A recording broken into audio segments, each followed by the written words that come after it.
आज का हमारा टॉपिक है सेंटेंस अरेंजमेंट और इसके बारे में हम जानेंगे।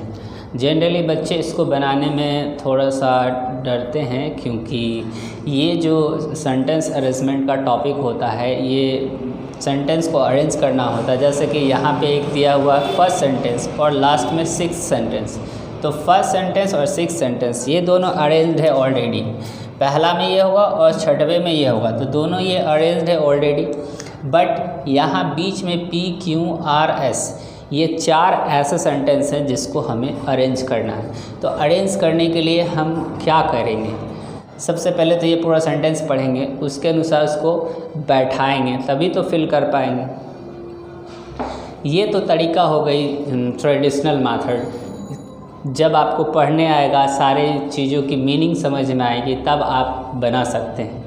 बट आज मैं आपके साथ ऐसा ट्रिक शेयर करने जा रहा हूँ जो कि आप सेंटेंस को सीक्वेंस में बैठाने के लिए कुछ क्लूज़ होते हैं, उन क्लूज़ की मदद से हम इसको बना सकते हैं।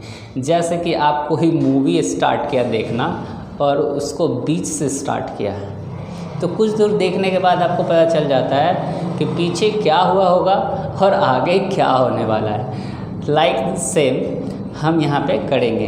तो चलिए स्टार्ट करते हैं। सारे क्वेश्चन वैसे ही हैं। पहला और छठा ऑलरेडी फिल्ड है, ये ऑलरेडी सीक्वेंस में है। बट ये चार जो P, Q, R, S है इसे हमें सीक्वेंस में लगाना है। तो चलते हैं, देखते हैं। सबसे पहले सेंटेंस में हम देख रहे हैं यहाँ पे लिखा है द कंपनी। द कंपनी लिखा हुआ है, तो the company is a subject. ये क्या है? एक सब्जेक्ट है। तो सब्जेक्ट के आगे क्या लगता है? सब्जेक्ट के आगे वर्ब लगता है। क्या लगता है? वर्ब लगता है। सबसे पहले तो हम दो ऑप्शन को छांटना चाहेंगे, दो ऑप्शन को हटाना चाहेंगे, यानी कि एलिमिनेशन मेथड का यूज़ करेंगे। एलिमिनेट करेंगे ऑप्शन को। जैसे ही आप ऑप्शन को एलिमिनेट कर देंगे, दो ऑप्शन को, तो आपकी क्वेश्चन के सही होने के चांसेस 50% हो जाएंगे। अगर आपके पास चार ऑप्शन हैं तो आपको सही करने के चांसेस 25% है। लेकिन जैसे ही आप दो ऑप्शन को एलिमिनेट कर देते हैं तो आपके क्वेश्चन के सही होने के जो चांसेस है वो 50% हो जाते हैं। तो वही मैं करने वाला हूँ। चलते हैं, देखते हैं। यहाँ पे हम जब ऑप्शन देखते हैं तो या तो P होने वाला है या S होने वाला है। देखते हैं, दो ऑप्शन P से स्टार्ट है और दो ऑप्शन S से स्टार्ट है। तो हम देखते हैं कि इसके बाद जो वर्ब आएगा तो वो P में है कि S में है। यही दो ऑप्शन तो स्टार्ट हो सकता है। तो P में देखते हैं इन द सबवर्ब्स, तो ये तो प्रेपोजिशन है, वर्ब तो है नहीं। अब S में देखते हैं इंटेंट्स टू बिल्ड। यहाँ पे सब्जेक्ट जो है सिंगुलर है, तो वर्ब भी यहाँ पे क्या है? सिंगुलर है। समझ में आ गई बातें? तो सब्जेक्ट सिंगुलर, वर्ब सिंगुलर, इसलिए हम इसको फिट कर देंगे क्योंकि सब्जेक्ट के बाद वर्ब मांगता और ये वर्ब यहाँ पे है। ये क्यों तो लेना नहीं है, R तो लेना नहीं है क्योंकि ऑप्शन में हमें P है और S है, तो हमें P और S पे ही ध्यान देना है। तो P में तो इन द सबवर्ब्स है, तो यहाँ तो प्रेपोजिशन है। प्रेपोजिशन इसमें तो लगना नहीं है, प्रेपोजिशन नहीं लगेगा क्योंकि यहाँ पे सब्जेक्ट के बाद वर्ब आना, तो वर्ब एक यहीं पे है। तो हम S वाला ले लेते हैं। तो ये देखिए हमारा ये भी ऑप्शन कट गया और ये भी ऑप्शन हमारा कट गया है। ये दो ऑप्शन कट गया। अब हमारे पास दो ऑप्शन है, यानी 50% हमने क्वेश्चन को सही बनाने का चांसेस ले लिया है। अब देखो S, R और S, Q, बस यही दो तो अंतर है। अब S के बाद R आना है कि S के बाद Q, उसको हमें सेलेक्ट करना है। तो S तो हमने सेलेक्ट कर लिया। यहाँ पे लिखा है the company intends to build. अब बिल्ड क्या? देखो R लगाते हैं, build and a block of offices. तो एंड लगा है, इसका मतलब है कि इससे पहले भी कोई नाउन जुड़ेगा क्योंकि ये ब्लॉक है। एंड के R पार्ट सेम चीज़ें होती हैं, क्योंकि एंड के बाद यहाँ पे नाउन है तो उसके पहले भी एक नाउन आना है, तो ये तो होगा नहीं। अब यहाँ पे देखते हैं दूसरा क्यों है, तो intends to build a factory. हाँ सही है, क्योंकि क्या बनाने को कह रहा है, तो बनाएगा क्या? फैक्ट्री। ठीक है, पहला हो जाएगा द कंपनी, फिर S वाला इंटेंस टू बिल्ड, फिर Q वाला अ फैक्ट्री, फिर R वाला and a block of offices, फिर P वाला इन द सबवर्ब्स शॉर्टली। तो ये आपका सीक्वेंस हो गया, ये SQRP। आई होप कि आपको लगाने आ गया होगा सीक्वेंस कि कैसे लगाते हैं, ओके। और ये क्वेश्चन भी आपको समझ में आ गया होगा कि कैसे हमने इसको अरेंज किया, बिना समझे कि इसका मतलब क्या है हमने अरेंज कर दिया। तो अरेंज हम कुछ क्लूज़ की मदद से करते हैं। चलिए नेक्स्ट क्वेश्चन को देखते हैं। तो हम देखते हैं यहाँ पे इट गोज़ विदाउट। विदाउट क्या है? प्रपोजिशन है। इस प्रपोजिशन के बाद वर्ब फोर आता है। जब भी वर्ब आता है तो फोर आता है। तो अब देखेंगे यहाँ पे P है और यहाँ पे S है, तो P और S को देखना है। तो विदाउट, इसके बाद एक्स्ट्रा टाइम, या फिर saying that you will B, you will B. अब देखो यहाँ पे यू विल बी है, वी के बाद क्या आएगा? वर्ब आएगा। वी के बाद क्या आएगा? वर्ब आएगा। और इस तीनों सेंटेंस में देखिए वर्ब कौन सा है? पेड। तीनों सेंटेंस में देखेंगे तो वर्ब कौन सा है? पेड। यानी कि S के बाद आने वाला जो है हमारा R है। तो S के बाद R किस में लगा है? S के बाद R सब में लगा है, कोई बात नहीं है। अब देखो यहाँ पे लगा है यू आर स्पेंडिंग, स्पेंडिंग क्या? Paid for all this? नहीं। Saying that you will be? नहीं। You are spending extra time, you are spending extra time, यानी क्यों के बाद P आना है। तब देखो क्यों के बाद P कहाँ है? क्यों के बाद P यहाँ है, और क्यों के बाद P कहीं नहीं है, क्यों के बाद और P कहीं नहीं है। यानी कि हमारा ये सीक्वेंस बनता है। देखो इन चारों में हम अरेंजमेंट करते हैं। पहला हमने अरेंजमेंट किया कि saying that you will B के बाद वर्ब आता तो वर्ब यहाँ पे पेड फॉर ऑल दिस। तो S के बाद R, तो S के बाद R सब में था, इसलिए कि हमें मिला नहीं। अभी दूसरा मैंने लगाया कि यू आर स्पेंडिंग, क्या स्पेंडिंग? क्या स्पेंडिंग? Extra time. तो क्यों के बाद P का ऑप्शन सेट हो जाता है। तो क्यों के बाद P वाला देखेंगे ऑप्शन किस में है। तो क्यों के बाद P वाला ऑप्शन एक इसी में है, तो ये ऑप्शन आपका सही हो जाता है। 3 नंबर ऑप्शन आपका सही हो जाता है। आपने देखा कि मैंने सब फर्स्ट वाले सेंटेंस से इसको नहीं बनाया। क्यों नहीं बनाया? क्योंकि यहाँ पे 2 ऑप्शन यूज हो रहे थे, इसलिए मैंने बीच वाले सेंटेंस को भी ज्वाइन करने की कोशिश करा।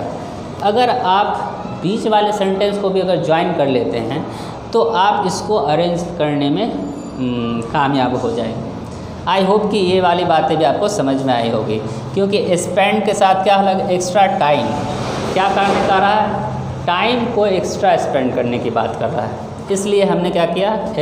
क्यों के बाद P वाला ऑप्शन सेलेक्ट किया, और क्यों के बाद P वाला एक ही ऑप्शन है नंबर 3 में। नेक्स्ट है इन्वेशन एंड। अब यहाँ पे हम देखते हैं, यहाँ पे ऑप्शन देखें तो P S S R, एक तो मेजॉरिटी ऑफ ऑप्शन पे जाना चाहिए। हालांकि ऐसी बातें नहीं हैं, एग्ज़ाम में कभी कभी चेंज भी कर दिया जाता है, बट मोस्टली जो है मेजॉरिटी ऑफ ऑप्शन की बात होती है। तो ये SS वाले हैं तो ज़्यादातर चांसेस है कि इसी SS वाले में आंसर हो। P और R वाले में कम का चांसेस होता है, तो ये 50% चांसेस है, इसमें 25% चांसेस। चलो चेक कर लेते हैं। देखो यहाँ पे इन्वेशन लगा है। इन्वेशन का अर्थ होता है आक्रमण, और यहाँ पे एंड है, तो एंड के बाद भी तो कुछ जुड़ेगा। तो इन्वेशन के बाद कुछ जुड़ना है, यहाँ पे नाउन जुड़ना है, क्योंकि इसके पहले अगर नाउन हो तो एंड के बगल में भी क्या होगा? नाउन होगा, क्योंकि ये कुमुलेटिव, ये जो है कोऑर्डिनेटिव कंजंक्शन होता है, और कोऑर्डिनेटिव कंजंक्शन के अगल बगल जो है सेम रहते हैं। तो एंड है, तो एंड के बगल इधर नाउन है तो इधर भी नाउन आएगा। अब नाउन से देखें तो 2 चीज़ें हैं, एक इंस्टीट्यूशन भी नाउन है और एक कॉलोनियल भी नाउन है। तो अब हम चेक करेंगे कि या तो P वाला से स्टार्ट होगा या फिर S वाले से स्टार्ट होगा। लेकिन ध्यान दें कि जब हमारा सब्जेक्ट कंप्लीट हो जाएगा, यानी या तो P या फिर S को लगा देंगे, तो उसके बाद वर्ब आनी चाहिए, और वर्ब हमारा जो है R नंबर में है, डिस्ट्रॉयड।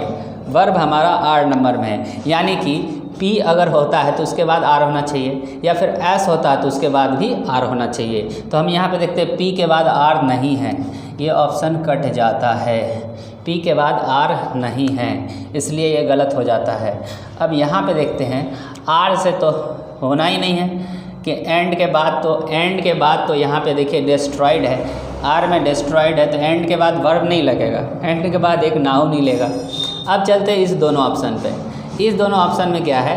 S पहले है, तो एस वाला हो जाएगा, ये ठीक है। इन्वेशन एंड कॉलोनियल रूल, ठीक है। फिर आर कहता है, दोनों में आर है, तो आर डिस्ट्रॉयड इंडियंस, ठीक है, ये भी सही है। फिर पी या फिर क्यू, देखते हैं यहाँ पे Q, and robbed it of, पहले तो एस हो गया, एस के बाद आर हो गया, और आर के बाद देखिए इंडियंस है, इंडियंस के बाद एंड नहीं आएगा, ठीक है। इंडियंस के बाद यहाँ पे इंस्टीट्यूशन आएगा, क्योंकि एंड लगने का कोई मतलब ही नहीं बनता है, तो इसलिए इंडियंस इंस्टीट्यूशन है, यानी कि एस के बाद आर के बाद पी वाला आएगा, आर के बाद पी वाला आएगा, तो ये भी आपका गलत हो गया, तीनों गलत हो गया, तो ये वाला ऑप्शन आपका आंसर हो गया। ये किस तरह से मैंने सीक्वेंस बनाया आप समझ पा रहे होंगे। आई होप कि ये भी क्वेश्चन आपको समझ में आ गया होगा। नेक्स्ट क्वेश्चन को देखते हैं। कहता है इस क्वेश्चन में क्या रहा है कि with the improvement there is also, with the improvement, ये सेंटेंस का एक छोटा सा पार्ट है और ये पूरा का पूरा सेंटेंस सब्जेक्ट से स्टार्ट हुआ है, तो इसके बाद इसको तो लगा नहीं सकते। ऐसे ऑप्शन पे पहले बात करें तो आर है, एस है, एस है, क्यू है।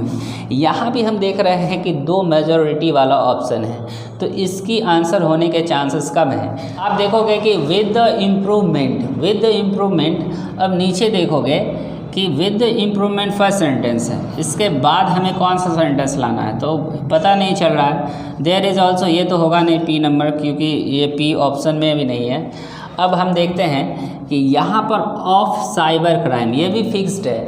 जब दोनों फिक्स्ड है उससे हम कनेक्ट करने की कोशिश करेंगे, तो ये तो फिक्स्ड है, of cyber crimes. Of cyber crimes का अर्थ हुआ इसके पहले, ऑफ के पहले, ऑफ एक प्रीपोजिशन है, इसके पहले एक नाउन आएगा। तो देखिए एस नंबर में देखेंगे, क्योंकि ये लास्ट वाला सेंटेंस है, इसलिए लास्ट वाले में हमको नाउन खोजना है। तब देखिए इन द टेक्नोलॉजी, ये प्रीपोजिशन होगा नहीं। द ग्रोइंग, यहाँ तो पहले से है नाउन, यहाँ देयर इज ऑल्सो, तो ये भी होगा नहीं, सब्जेक्ट से स्टार्ट है, ये है एक नाउन। इंसिडेंस क्या है हमारा, नाउन है, इंसिडेंस नाउन है। तो ये देखेंगे incidence of cyber crimes, incidence of cyber crime, cyber crime की घटना। देखिए ये लास्ट वाला जो इससे ये 6 नंबर का सेंटेंस मैच हो रहा है, यानी कि लास्ट में हमें कौन सा ऑप्शन आना है, आर नंबर। लास्ट में हमें कौन सा ऑप्शन आना चाहिए, आर नंबर। तो देखिए लास्ट में आर नंबर यहाँ है, लास्ट में आर यहाँ, यानी 3 नंबर ये भी सही है। ये दोनों ऑप्शन हमारा गलत हो गया।